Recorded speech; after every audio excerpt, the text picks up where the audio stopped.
Hello and welcome to The Skin You're In, the show where we empower you to make decisions about aesthetic treatments. Joining me today is a friend and client of mine, Holly Atkinson, and she's going to share her personal story of how she decided to have treatment, what it was like having the treatments, and how it's changed her life since then. It's a really vulnerable story that she's given us. I'm really honored that she agreed to come on the show.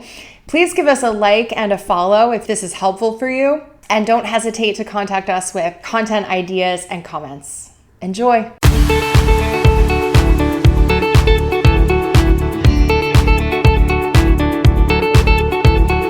Hello and welcome to The Skin You're In. This is my friend Holly Atkinson. She's going to share with us her aesthetic journey. How are you? I'm well. How are you? Great. Thank you for being with us. My pleasure. It's a very vulnerable position, and you're my first guest, patient guest.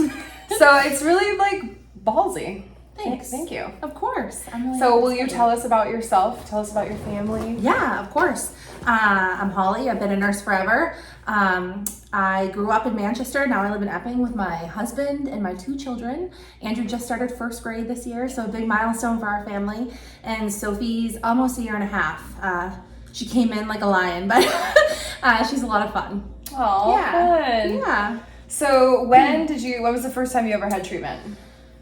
Oh God, you tell me. 3 months? 4 months? Okay. I'm not really quite sure. With me a few months ago. Yes. So how long before that did you start thinking about having treatment? So I've been thinking about the why, why I did this, that whole question, since you asked me to be on your show. And I think that, surface level, probably a couple of years ago, I started talking to friends and family about their experiences because they were so eager to share how great they looked, how great they felt, and that they were so willing to finally dive into something that was not too out there yet, right?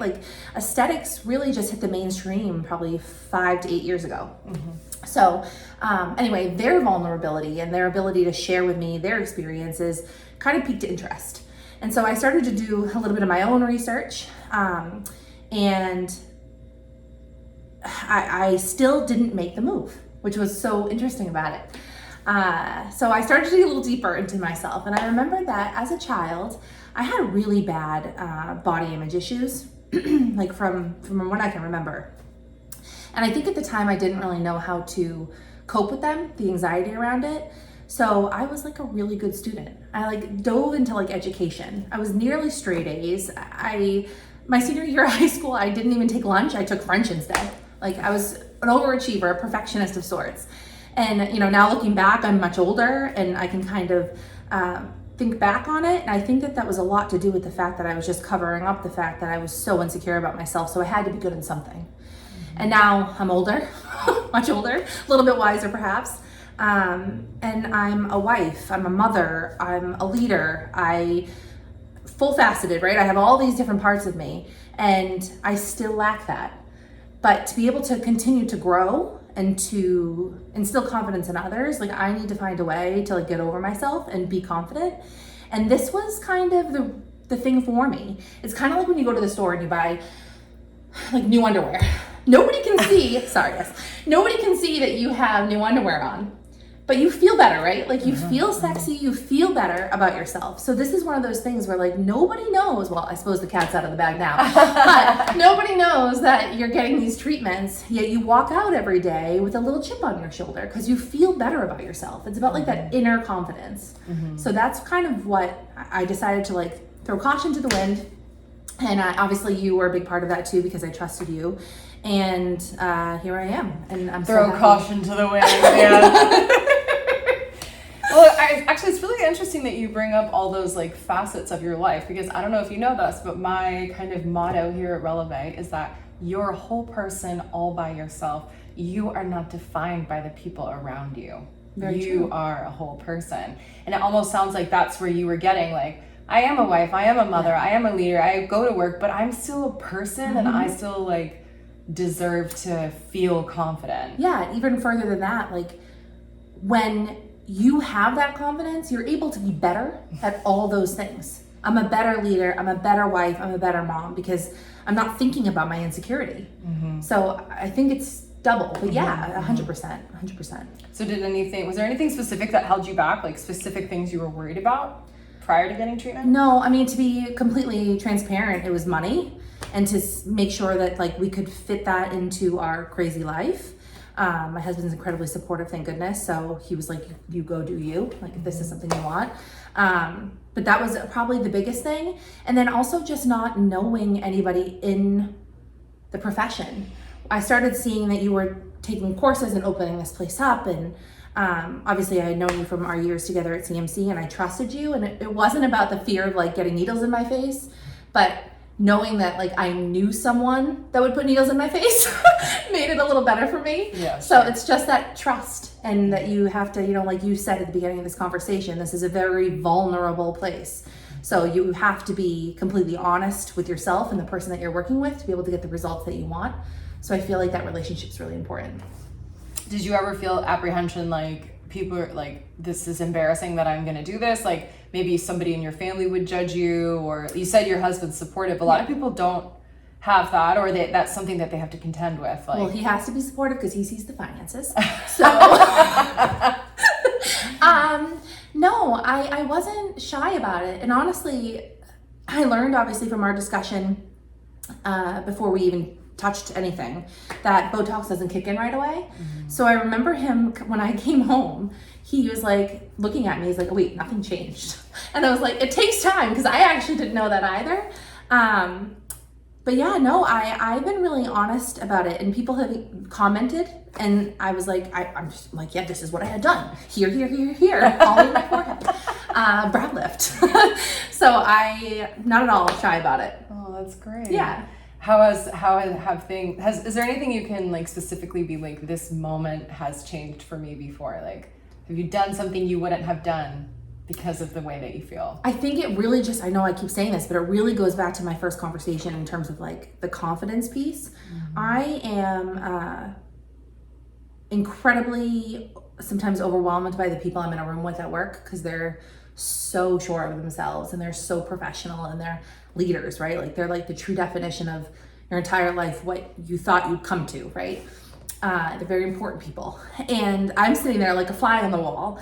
So I think just gaining a little bit more of, it's really about yourself. But for me, this helped me get confidence in those areas so I can like raise my hand in these meetings and speak up. And I know that sounds super silly that those are connected, but it is for me. It may not be for everybody, but it was for me, because you have to feel comfortable in your own skin to be able to put yourself out there, right? And take the next step. Yeah. So that's probably the biggest thing that I've taken away. I love that. Now you have a daughter, she's 1.5, but at some point she'll be 6 or 7 or 8. Have you ever thought about what you might say to her about it? I think that there's nothing to be ashamed of.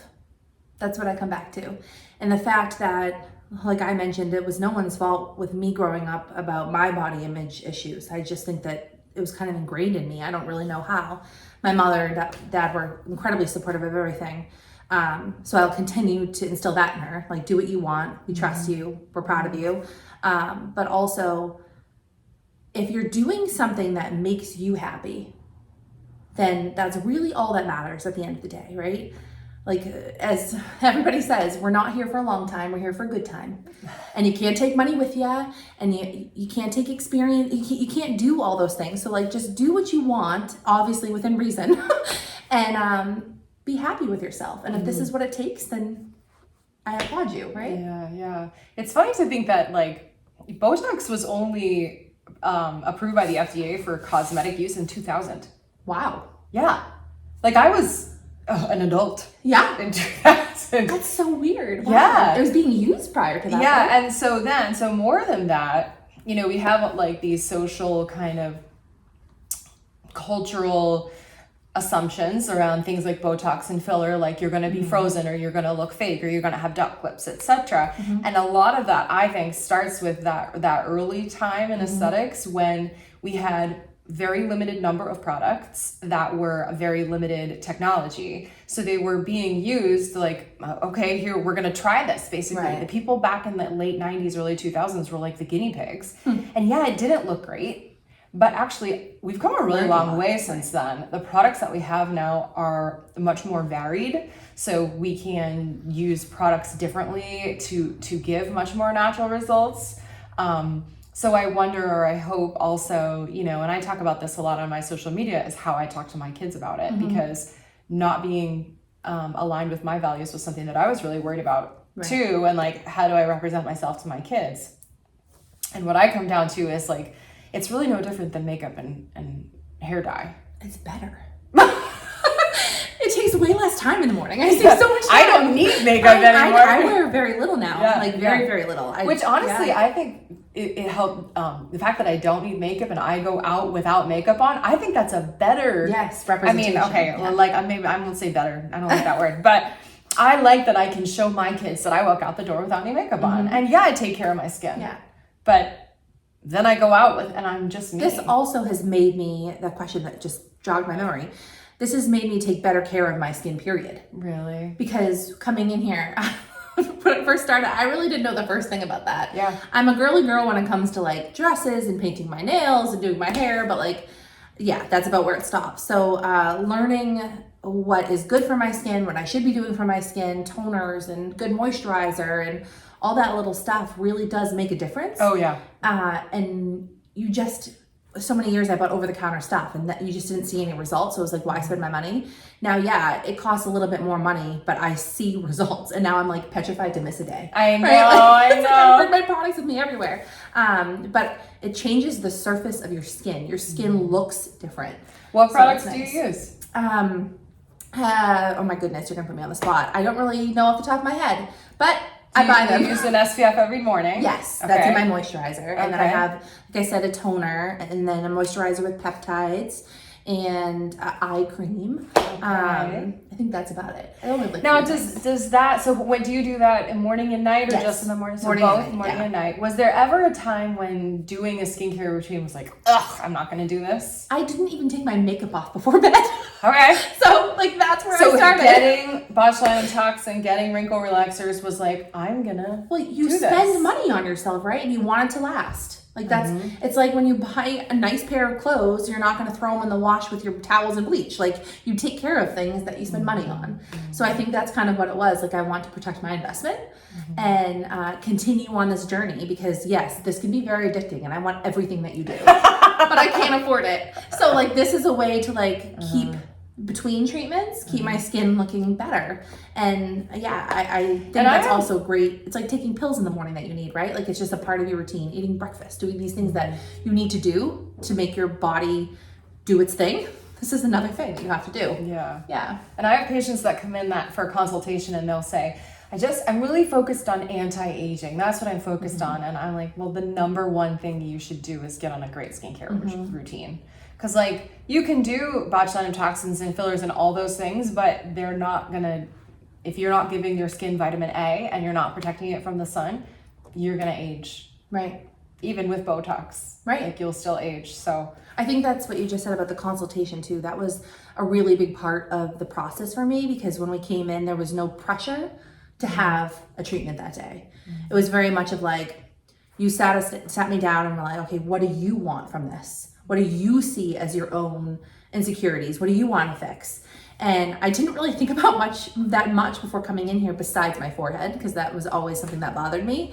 But you were very honest and open about side effects, what I could expect from the treatment. Like it's not going to change everything. Like there's certain things that we can work on, but some things may take more than one treatment. You were very open and honest about cost. And in healthcare, we always learn that you want to be honest and don't sugarcoat and no false hope.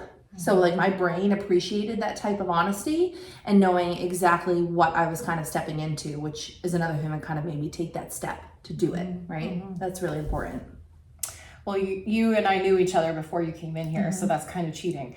But having been through the process of considering and then deciding and then doing, what advice would you give someone maybe who doesn't live in this area and can't come see Jen O'Brien to find a provider? What kind of made the difference for you? I think that the biggest thing you have to do is really ask yourself that same question. Why? Why do you want to do this? it should be more, and maybe it's not. I think that it's easier for some people to answer that than not. And we're not very good at asking the question. I always laugh because 4-year-olds are always like, why, mommy? Why is the grass green? Why is the sky blue? Yet I don't think that we actually self-reflect enough. And I really think that's an important question. So when you walk in there, you're confident in your decision to go. And do your research. That's like, there's so much stuff out there. That's kind of how I really started digging in. And there's a lot of conflicting information. So find a professional that's willing to explain it to you. And then just be honest with what you want. And it's okay that it might not happen right away. Everything is a process. So yeah, I think you just need to be open to stepping outside of your comfort zone. Yeah, and I also think people see it as like this really big hump that they have to get over, like, oh, I've never had it and now I've had it and now like everything has changed. Where really like it's a temporary treatment, especially wrinkle relaxers are a temporary treatment. Everything that I do really is temporary.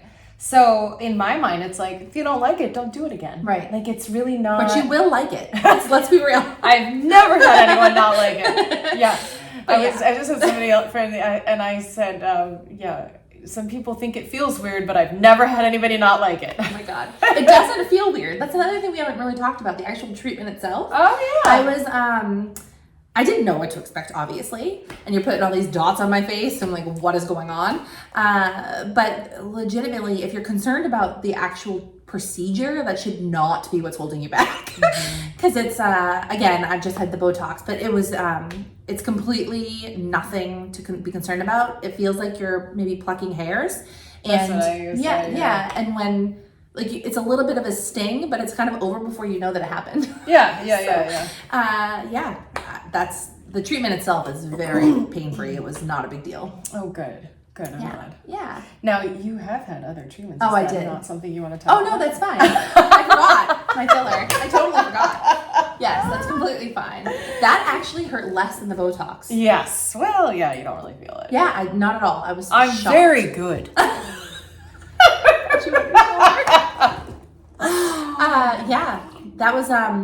That was the one treatment though that you actually do see a difference while it's happening.